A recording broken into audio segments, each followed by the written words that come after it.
Hello and welcome to Helicopter Training Videos. In this short video we're going to talk about the helicopter controls in a hover. This is a short clip from episode 2 of the Helicopter Training podcast, How to Hover a Helicopter. And you can find that full episode in the description or on our YouTube channel's podcast tab. So in this section we'll do a quick breakdown of the primary flight controls used in a hover.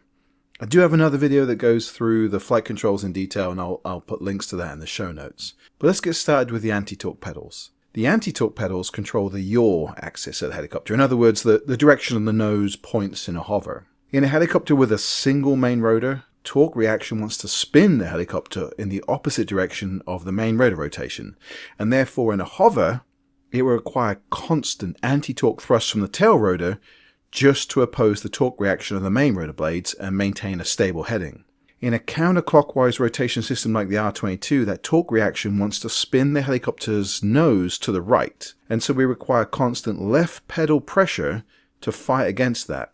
That makes the left pedal what we call the power pedal. This also means that we need more left pedal as we increase the power to the main rotor. Now the Cabri G2 is opposite that, so the Cabri, the power pedal, is the right pedal. But in all helicopters, left pedal turns the nose left and right pedal turns the nose right. We just have different torque reaction and power pedals.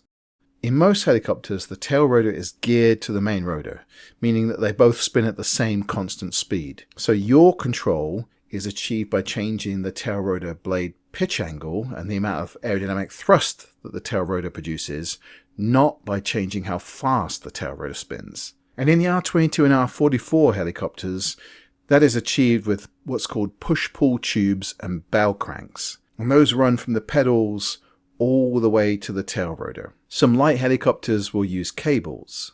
Also notice that the pedals are moving as a pair, so as one moves forward, the other one moves back. Now it's really important to have good foot placement, right? You've got to have your heels down on the floor of the aircraft and then have the balls of your feet on the pedals. Also footwear matters, especially when you're learning. Just wear light, secure shoes, avoid heavy boots or flip-flops. No flip-flops. And yes, Fred North flies barefoot, but that's not recommended for flight training. Control inputs are mostly light and deliberate pressure rather than large movements. There's obviously some exceptions to that. Like I said, a helicopter like the R-22, because of the torque reaction creating a right turning tendency of the helicopter, we are pushing left pedal or the power pedal pressure to maintain the heading. And so in a hover, the pedals won't be neutral and they'll usually be more left pedal applied. But the position will vary depending on the amount of power, the hover height, the amount of and direction of wind, and we'll cover some of this when we get to aerodynamics. Also air density and aircraft load, they all play a factor here. So a left turn is achieved by increasing pressure on the left pedal, squeezing the left pedal forward a little bit. And a right turn, certainly in an R-22, is more about reducing the left pressure than really adding right pressure. So we want to allow the torque reaction to overcome the tail rotor thrust and start a right yaw. And we've always got to be very careful to control the yaw to the right, as it can easily get out of hand. And again, that would be opposite in the Cabri. You'd be watching out for a left yaw. And that's because the aircraft just wants to go in that direction. And to make things more complicated, if there's any wind at all, the amount of left or right pressure to turn the helicopter will change as the turn progresses and the relative wind interacts differently with the helicopter. This is just one part of what makes helicopters such a challenge, especially in the hover, and we'll cover why when we get into the aerodynamics section. Next up is the collective, and the collective controls altitude in a hover by adjusting all of the main rotor blades' pitch collectively. Generally, raising the collective increases pitch and lift, and the helicopter goes up, and lowering it reduces lift and it descends. Again, the R-22 and R-44 use push-pull tubes and bell cranks from the collective through to the swash plate and onto the blades. The R-44 adds hydraulics to overcome the feedback forces from the larger rotor system. I have a short video on the swash plate and there'll be links in the show notes. Most helicopters have Correlator or a governor to help maintain the rotor speed, or revolutions per minute, or RPM as it's often referred to. These devices open and close the engine throttle to change the engine power output, as the flight control inputs change the amount of power required to maintain those RPMs. This episode is going to assume that if you're in an R22 or an R44, the governor is on and functioning normally.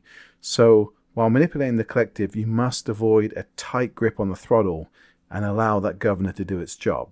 We're just monitoring the governor with one or two fingers lightly over the throttle grip.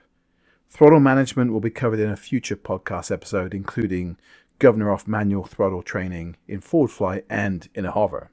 But if you're interested, I do have a few videos of that kind of training with a student, and again, there'll be links in the show notes. But back to the collective. Small, controlled inputs are best.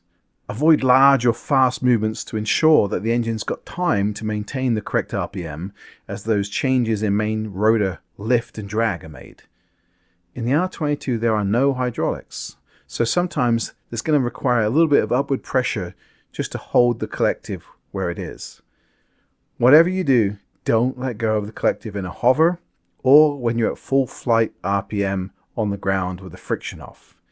So if needed, you got to ask the instructor to take the controls, or if you're flying solo, set the helicopter down, apply the collective friction and or reduce RPM before letting go of the collective. Okay, next on to the cyclic control. So the cyclic is the primary control of the aircraft's lateral position during a hover.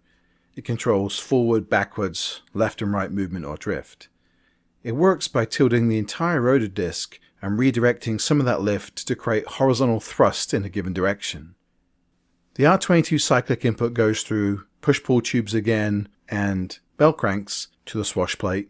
It's the same system in the R44, though again the R44 is hydraulically assisted. So to avoid over-controlling this very sensitive control, rest your arm on your leg and fly with your fingers and wrist. Most of the inputs are pressure, they're barely visible. And like I said, cyclic control is extremely sensitive. The Robinson R22 and R44 have a T-bar cyclic that allows the controls to be tilted between pilots. But that tilt does not steer the helicopter. That's it for the controls. We're going to look at some training tips and drills and the ACS standards, etc. But first, let's look at the aerodynamics of a hover. We'd love to hear your experience with all this. So what control did you master first? Which one was the hardest to learn? And any tips for others? Send a written message or record audio at helicoptertrainingpodcast.com/contact, and we may feature your feedback in a future episode. This clip was just a small piece of what we cover in episode 2 of the Helicopter Training Podcast, which was a deep dive on how to hover a helicopter. In the full episode, we walk through a few things like the controls in a hover, what each input does and how.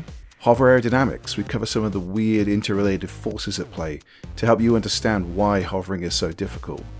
We're also going to look at the FAA ACS, or Airman Certification Standards. That's the checkride requirements that we'll be looking at specifically for hovering. We'll also go into training exercises and drills to help you get to those standards and beyond, as well as tips for both students and instructors. So you can find the full episode right here on this YouTube channel under the podcast tab, or you can listen on Spotify, Apple Podcasts, or whatever your favorite podcast player is. Just search for Helicopter Training Podcast. And don't forget, you can start learning right now on the Helicopter Training Videos YouTube channel with video playlists covering things like ground school subjects, flight maneuvers, as well as following along with a student on every training flight from day one all the way through to checkride. If you haven't already, please click subscribe to get all the latest videos and help support this channel. And then finally, for more information, including articles and quizzes and resources, and how to support this volunteer project, check out our website, helicoptertrainingvideos.com. Thanks for watching, fly safe.